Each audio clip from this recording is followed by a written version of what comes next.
All my life I've heard scary stories, from ghosts to killers. All the kids in my town would rush and whisper these stories in each other's ears, telling that no story hit like a ghost story, but my opinion was always different. After all, we were the ones to create them. Time and time again, I would see and hear the heinous acts humans themselves commit: murder, abduction, abuse, rape. All humans. I always found the horrors of humanity to be more bone-chilling than any demon or monster lying under mountains or hiding in the shadows. At least that's what I used to think. Marcus and I had planned to go out to have a picnic. Marcus had just turned 18 and wanted to celebrate his birthday by watching a meteor shower. I wasn't the biggest fan of sitting out in the open in the middle of the night, but he really wanted to, so I folded. Marcus was responsible for the drinks and I for the food. It was a 30-minute drive and a 15-minute walk. The sun was starting to set and I couldn't shake that I was seeing shapes peeking behind the trees. Marcus told me to stop being weird and I quickly shut up. I followed him to a small circular clearing between the trees.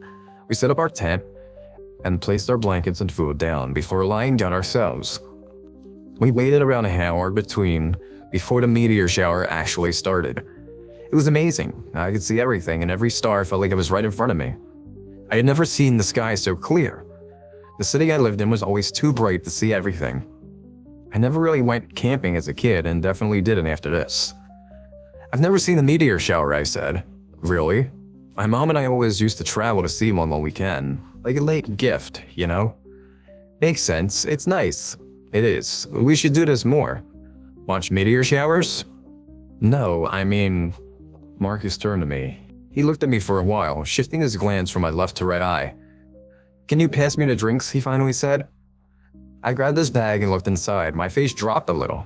When he said he packed drinks, I expected lemonade, tea, or something, but what I saw was alcohol.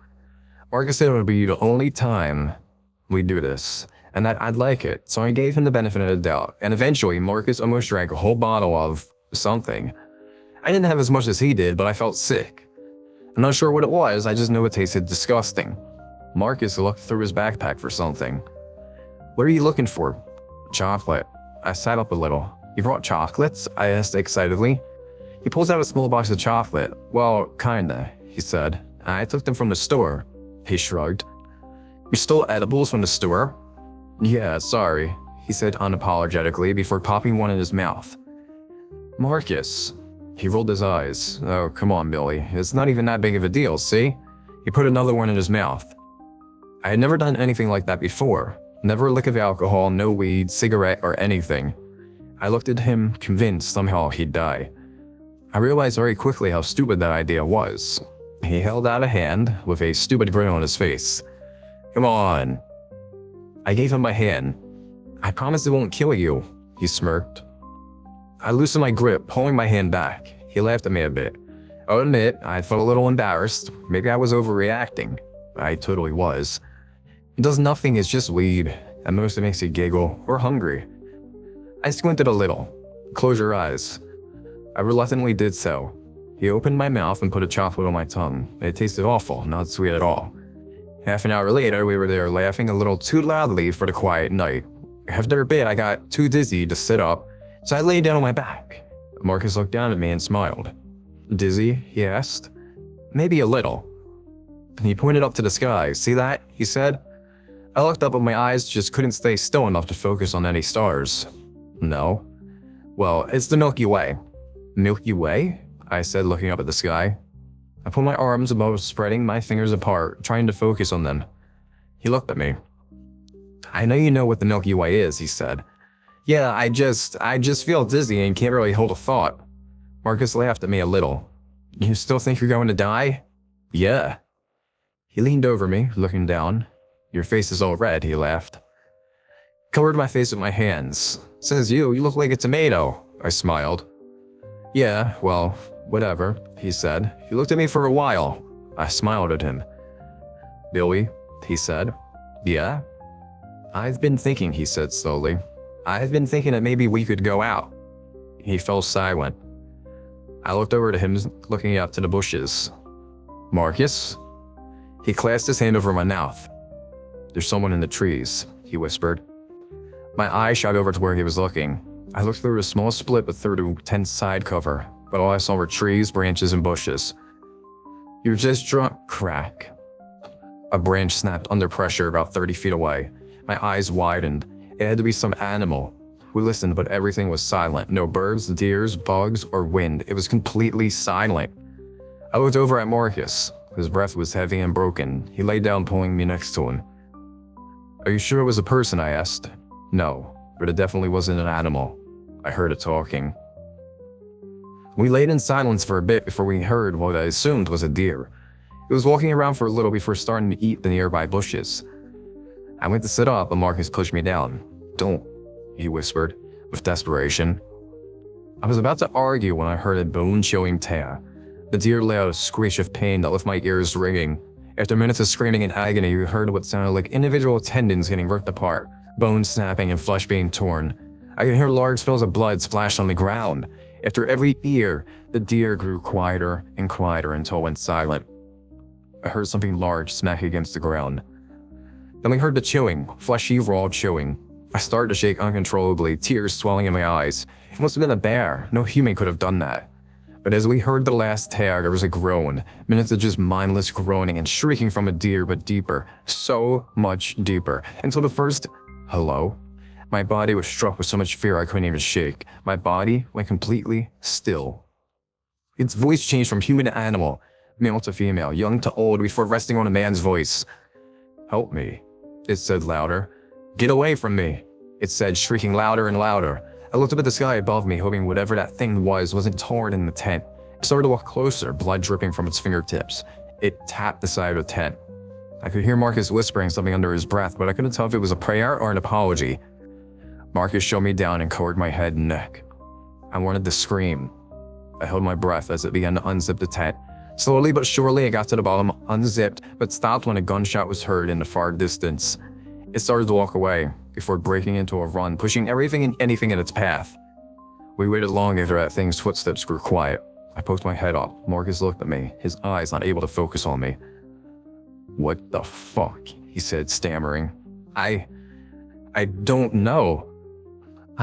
We can't stay here," he said nervously.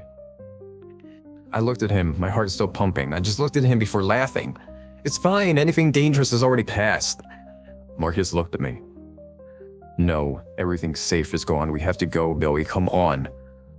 Marcus looked through a small slit before slowly opening the tent the rest of the way. "Please don't hear me, please don't come back, please," I heard him whisper over and over. Once it was all the way open, we stared into the wilderness for a minute. He turned around and shoved our phones and anything else important into his backpack, and we grabbed me and we ran out of the tent. I could barely hold consciousness. Everything around me looked like a blur. I must have blacked out because when I opened my eyes, Marcus was flying down the road. He didn't even think to drive me to my house. We just spent the night at his place. His mom was out on a business trip, which made my anxiety so much worse. We made sure every window and door was locked before we went upstairs. I spent the whole night crying and shivering. The next morning, I woke up to the smell of something cooking. I slowly made my way downstairs. Marcus was making breakfast for us. He was humming to himself like nothing had happened. "Good morning," he said happily. "Good morning." This night was a fucking mess. I was hallucinating like crazy. "I heard it too, Marcus," I said. No, I think we're just out of it," he said seriously, before turning around and humming again. I saw his arms started to shake. I nodded. Yeah, I was so out of it," I said, directing my vision to the window. "I made eggs and toast. Thanks." I sat at the table patiently waiting while he made my plate. I thanked him and started to dig in, but I barely got through my first egg before running to throw up in the kitchen's trash can. Marcus held my hair behind my back. "Come on, let's go to the bathroom." He ran me over to the bathroom nearby. I almost missed the toilet before throwing up again. I started to bawl my eyes out. He had no clue what to do. He got up. "Do you need water? Gatorade? You want me to stay?" "I want you to shut the fuck up," I gargled. He quickly sat down on the rim of the bathtub next to me. After an hour and a half, I was finally done. I want to lie down," I said. "Here, let me get you something, and I'll take you upstairs." He ran and grabbed some from the kitchen and came back with a bottle of water and a flavor packet and a bucket. "Here, take my arm." I stood up weakly, my legs were shaking like crazy. Taking his arm, he led me upstairs to his room. "I can just go back to the guest room." No, it's fine. My parents would kill me if their nice sheets got messed up." He rolled his eyes. Now just lay down, before you get dizzy again. He pulled the sheets out and laid me down. I'm sorry I threw up, I said, embarrassed. No, it's fine. I already knew my cooking was bad anyway. I smiled weakly. You know it's not that. His face dropped. It's fine, really, he said before walking out. The rest of the day was awkward. He seemed so out of it. If I didn't blame him, I didn't know what to make of it either. It's like I both understood what happened, but I also did it like somehow, I couldn't explain it somehow with logic.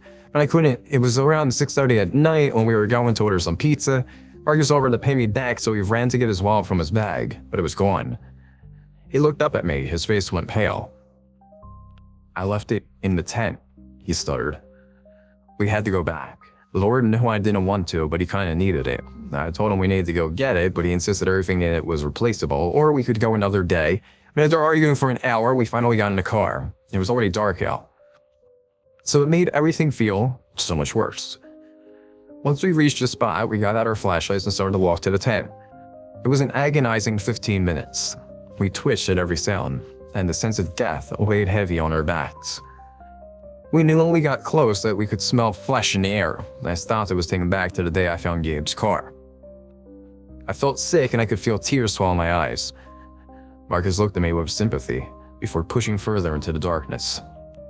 When we reached the tent, we both grasped a little. It had been torn apart. We looked at each other hesitantly before walking closer.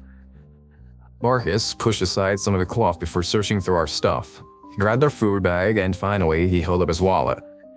He stood up, wiping the dirt off his jeans. I felt the drop on my arm. I looked at my sleeve before feeling it again. I looked up to the sky. It was raining as if the darkness was bad enough. Marcus started to move his flashlight around, searching. I looked at him confused. Where's the deer? He asked. What does that matter? Let's get the hell out of here.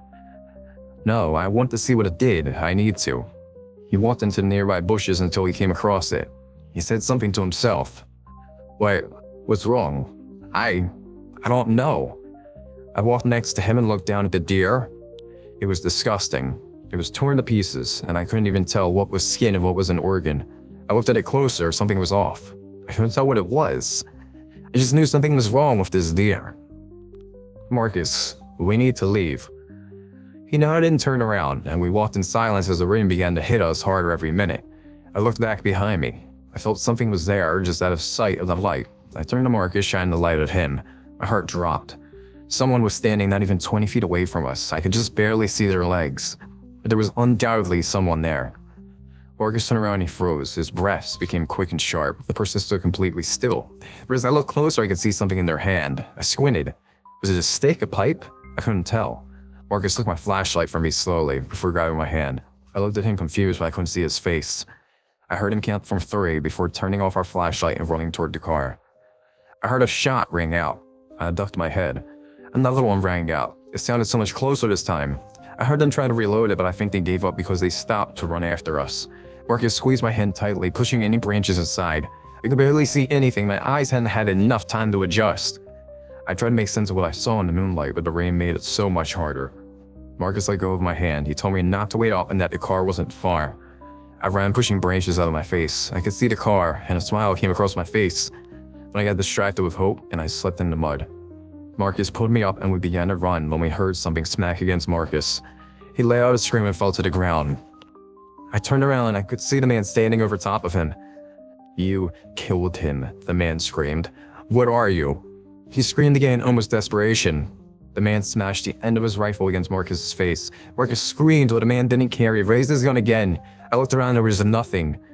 I looked up at the man, still hidden by the darkness. I ran at him with all the force I had, knocking him over. Marcus got up and grabbed the gun. I punched the man as hard as I could, still seeing nothing but his outline. I felt a wave of pain go up my arm. I felt like I broke all the bones in my hand, and then I did it again. You killed him, you killed him, he said, screaming over and over. I hesitated and put my hand on my side. Something wasn't right. I didn't understand what he was saying. Marcus pulled me back. Come on. He grabbed my hand and rushed me to the car. He shoved the keys in the car and drove off. When I finally made it back to my neighborhood, he pulled over slightly. He shut the car off and rested his head on the wheel. How bad is it? I asked. He looked at me. Half his face was covered in bruises. I winced a little. Geez, way to make me feel better, he sighed. I'm sorry. I didn't mean it. He waved me off. You probably should get inside before your mom flips out on you. I nodded. I opened the door slowly and climbed out. Good night. I turned to look at him. Good night, he said, not looking at me. I shut the door and walked inside quietly. My parents were sleeping, so I tried to stay quiet before I got to my room. I took a shower and went to bed. Marcus tried his best to make his bruises go away before his mom got home that weekend, but they didn't. Marcus told her he got into a fight with some kids and had to stay inside for a week. I told him to just tell her what happened, but Marcus just brushed it off. He and I didn't talk about what happened, and when we did, he would brush it off as us being drunk and hallucinating. We both wished that was the case. The man in the woods was found a few days later, and I saw it in the paper. He claimed something attacked his friend while hunting the night Marcus and I were out. Police said it was a bear, but Marcus and I knew better. We both knew that thing wasn't human. I tried to talk to the police about it, but all they insisted was that it was a bear. I asked them to explain the voices, and they said nothing.